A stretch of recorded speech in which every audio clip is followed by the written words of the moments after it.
Okay, so here's the abstract floral. I'm going to go over the materials in here. We have our titanium white heavy texture, a leaf tip, a ruffle tip, and a star tip. 3 plastic pastry bags, a spade, 1-inch brush, Hansa yellow, kermit green, ultramarine, pre-dome, magenta, and our white base coat. So I'm going to pour about half of the jar of base coat onto the panel. Kind of just start spreading it all around. Making sure also we get the sides. So putting this on there kind of thick. Very kind of loose stroke here. Maybe just a little bit more base coat there. A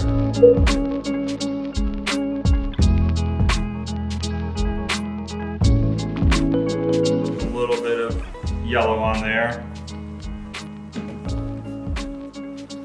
Got a little bit of magenta on this side. Might as well just put a little bit of kermit green here on the top. A little dollop of white by each of those. Just kind of blend those in.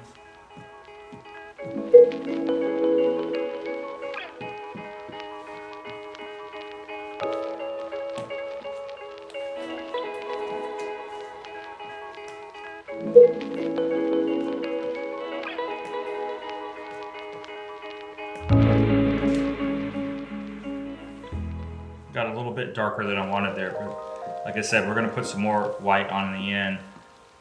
It'll look good once the white bleeds over the color. Now we have to decide where our primary composition is gonna be. I usually don't like to go right in the center. A lot of times if I'm doing a square painting, I might. So I'm gonna just choose a quadrant. And I think we'll choose this quadrant up here in general on the upper left side instead of being in the center, where our primary composition is going to be. So we cut the titanium white heavy texture just about 3/4 of an inch on the bag there. And I'm going to pipe a nice dollop onto the palette.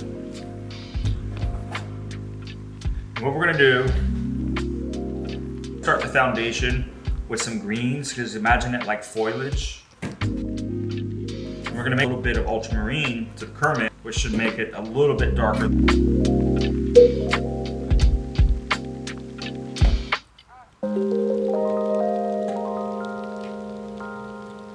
We're going to be working with a few different shades of green. This green we're going to make a little darker, and that ultramarine just kind of makes a nice deep green there.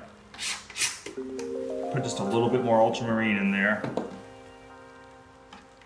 Making sure it all is nice and mixed, that it's going to stay green and not get too blue. Take a nice bit of that green there. I'm going to fold it into the white here. This is a good opportunity to learn how to hold and feel the knife. And so as you're folding in, try and just learn to swirl it in. This is just a good time to figure out how you're going to hold the knife. I hold the knife like this, 2 fingers on the bottom and my thumb on top. It allows me a lot of flexibility to maneuver the knife around. Mixed a little bit more green in there. And so this next part is kind of a good lesson on how to use this knife here for this specific technique of making these leaves and a lot of other particular motifs with a texture. So I have the majority of the paint off of there. And what I want to do is just get a little coating of paint. And I see how I have the mound here, just a nice tight ball. You want to keep it tight because we want it deep, so when we scoop in, we can get nice big scoops.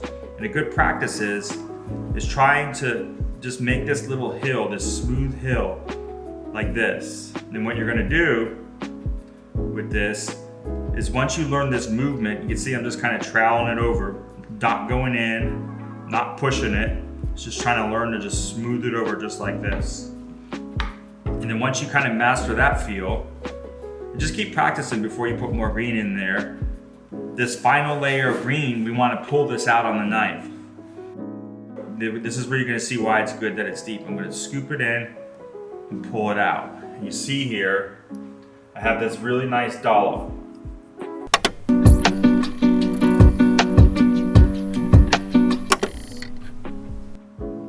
And the goal is, I'm going to make like a leaf pattern on here. So I'm gonna probably do this like 4 or 5 times on there. And so right here, what I'm gonna do now, this is gonna be the bottom, and I'm gonna do it in this upper left quadrant, and I'm gonna just push it down. And so like, that's just the weight of it sitting there, like that. I'm gonna push it down and pull it back. That's one way to do it. And since I said it's abstract, I gotta have another one here. And this one here, I might just swoop it out like this. And that's good like that. I'm just gonna leave it like that. And then, if you imagine just like a abstract bouquet here, and the green is gonna be a lot of the underpainted. This one here, I'm just gonna scrape straight down. I'm kind of doing this arbitrarily, but by doing this, I'm also kind of creating the main composition. So everything is gonna stay contained within the green.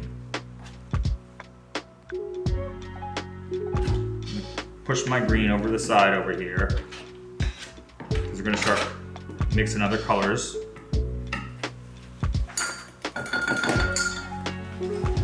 Planing off my knife.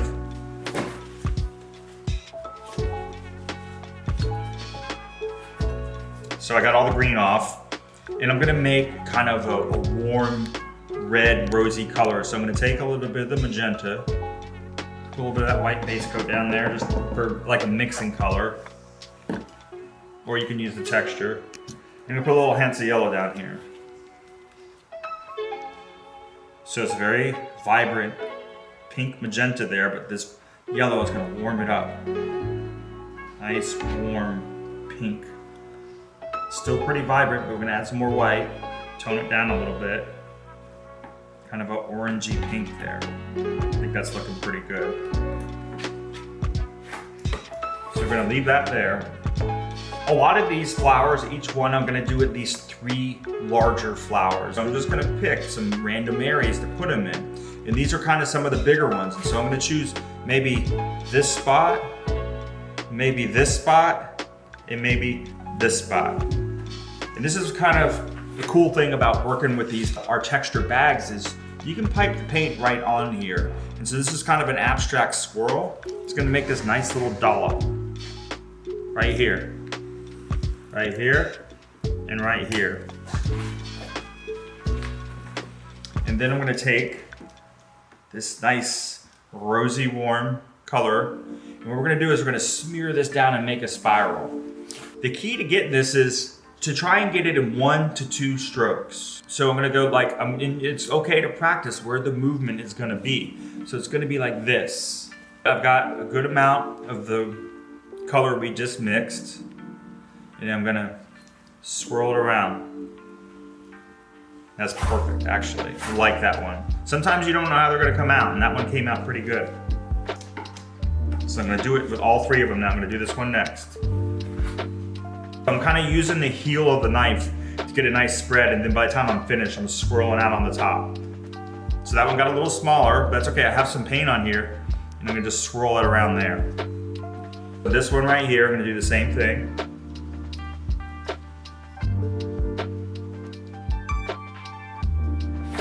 Got a little wonky there, but that's okay. I'm just gonna squirt a little bit more in the center there so I get a nice plump flower. That's good. So I'm pretty happy with that now.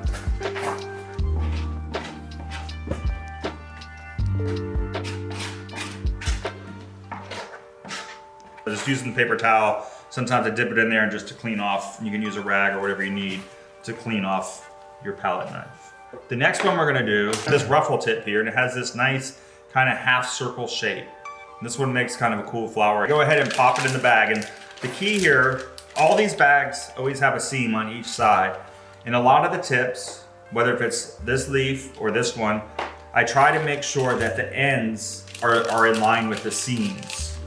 I have the rounded side on one side and the concave side on the other. I like to get the tip in there and see how tight it is. I know I need to cut right there, but I don't want to cut too far. So I want to cut as close as I can to where the tip is. I pushed it back a little, and so it pushes out. If you cut too far, then it'll pop all the way out. But I think we're pretty good there right now. it's actually just a perfect fit right there. So we're like kind of like fill that this whole whole thing thing about here. working. It's not with going to be these this texture wide, bags. but Here we go. add a little bit more Do a power. smaller Make it one light so this there. is kind of an abstract Right here. floral effect. It's going to make this nice little Then dot. one right here.